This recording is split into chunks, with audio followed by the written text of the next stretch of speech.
Rekaman memilukan tampak di tengah kobaran api yang membakar sebuah gedung sekolah di Gaza. Dalam rekaman yang beredar, seorang gadis cilik terlihat mencoba menyelamatkan diri dari kebakaran. Diketahui, kebakaran itu terjadi akibat pemboman yang dilakukan pasukan Israel terhadap sekolah Al-Jagharawi di lingkungan Al-Daraj, pusat kota Gaza. Sekolah tersebut menjadi tempat pengungsian bagi puluhan keluarga Palestina. Dikutip dari Tribun News, seorang anak perempuan tampak berusaha menyelamatkan diri dari kobaran api. Ia mencoba keluar dari ruang kelas yang terbakar. Beruntungnya, gadis cilik tersebut berhasil keluar dari sekolah yang terbakar itu dengan selamat. Lebih lanjut, dilaporkan bahwa terdapat 31 jenazah yang ditemukan terbakar selesai pemboman itu.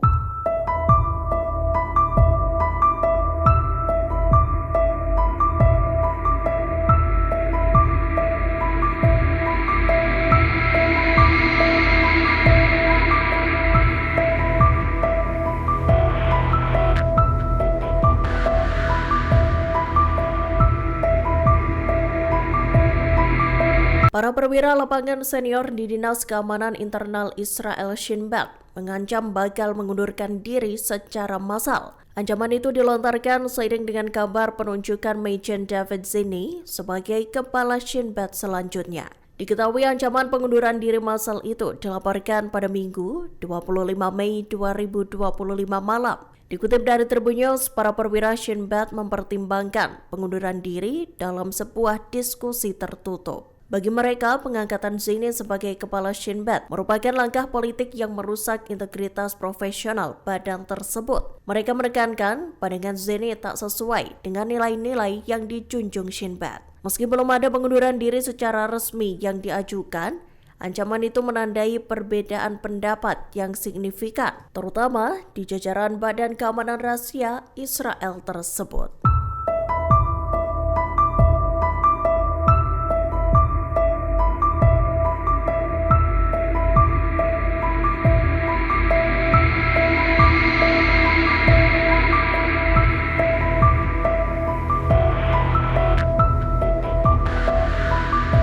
Hamas dan Israel dilaporkan tengah meninjau proposal gencatan senjata yang diajukan oleh mediator Palestina Amerika Dr. Bissar Bahbah. Diketahui usulan Bahbah itu diajukan dalam koordinasi dan disetujui oleh utusan Amerika Serikat Steve Witkoff. Dikutip dari Al-Mayadin, Selasa 27 Mei 2025, Bahbah mengusulkan gencatan senjata yang diterapkan selama 60 hari.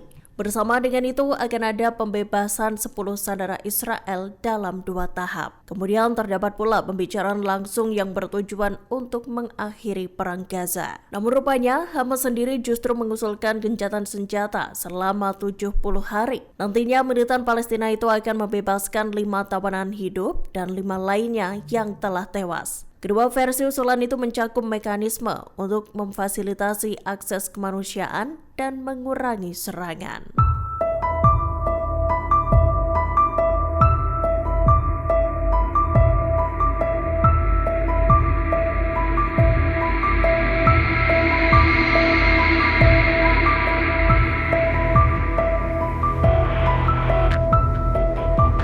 Hamas dilaporkan telah menyetujui usulan utusan khusus Amerika Serikat Steve Witkoff terkait gencatan senjata di Gaza. Pernyataan itu disampaikan oleh seorang pejabat Palestina pada Senin 26 Mei 2025.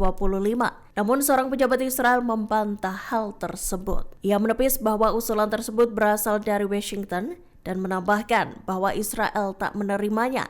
Dikutip dari Al-Arabiya, Witkoff sendiri juga menolak anggapan bahwa Hamas telah menerima tawarannya tersebut. Witkoff juga menegaskan bahwa proposal yang diklaim disetujui Hamas tak sama dengan proposal miliknya. Dilaporkan proposal yang dimaksud akan mencakup pembebasan 10 sandera Israel. Selain itu, gencatan senjata akan diterapkan selama 70 hari dan pasukan Israel bakal ditarik sebagian dari Gaza.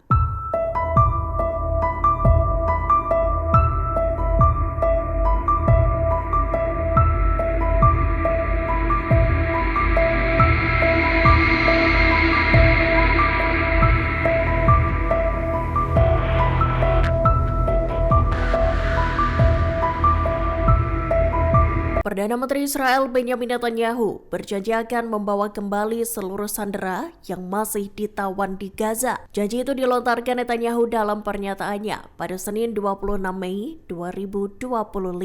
Dikutip dari Arab News, Netanyahu menyatakan bahwa dirinya bakal membawa pulang seluruh tawanan, baik yang masih hidup maupun yang tewas. Pernyataan itu muncul seusai adanya usulan gencatan senjata selama 70 hari di Gaza. Dalam usulan itu, nantinya Hamas juga akan membebaskan 10 sandera Israel. Meski begitu, utusan khusus Amerika Serikat Steve Witkoff menyatakan bahwa Hamas belum menyetujui kesepakatan tersebut. Dalam pernyataan Netanyahu, ia menegaskan upayanya untuk membebaskan para sandera dari tangan Hamas. Perdana Menteri Israel itu mengungkapkan, jika tidak dapat mencapainya hari ini, maka pembebasan sandera akan terus diupayakan.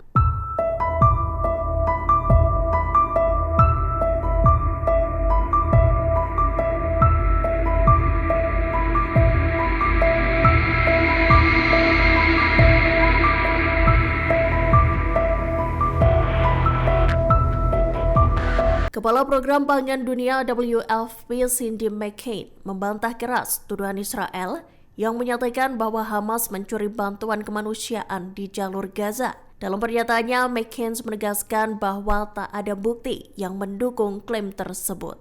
Menurutnya, orang-orang yang bergegas membantu konvoi truk bantuan tak ada kaitannya dengan Hamas. Dikutip dari Middle East Monitor Selasa 27 Mei 2025, McCain mencatat bahwa sekira 500.000 orang di jalur Gaza tengah menghadapi tingkat kerawanan pangan yang ekstrem. Meski begitu, McCain menegaskan bahwa WFP akan terus mengirimkan makanan dan perlengkapan penting ke Gaza. Namun ia menyinggung rute bantuan yang diblokir oleh Israel.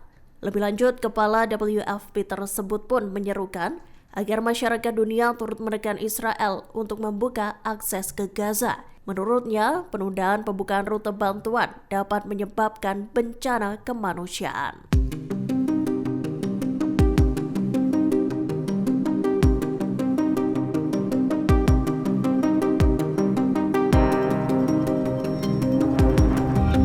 Brigade Al-Qassam mengungkap rincian 2 operasinya yang dilakukan pada pasukan dan kendaraan pendudukan Israel di Belahia, jalur Gaza Utara. Dalam pernyataannya pada Senin 26 Mei 2025, Al-Qassam mengaku menyerang 2 tank. Kedua tank itu dihantam rudal Al-Yasin 105 saat bergerilya di daerah Aslan. Sayap militan Hamas tersebut juga menarget sekelompok tentara Israel yang tengah berlindung di sebuah rumah menggunakan rudal anti-personel. Dikutip dari Palestine Chronicles, operasi tersebut dilakukan saat tentara Israel mengklaim telah melancarkan lebih dari 200 serangan udara di Gaza. Militer Zionis diketahui mengklaim telah menyasar prajurit Hamas, depot senjata, peluncur roket hingga pintu masuk terowongan. Sementara itu, Israel sendiri juga mengonfirmasi adanya 3 roket yang ditembakkan ke wilayah Kisufim. Radio Angkatan Darat Israel menyatakan total ada 8 roket yang diluncurkan dari Gaza ke Israel dalam seminggu terakhir.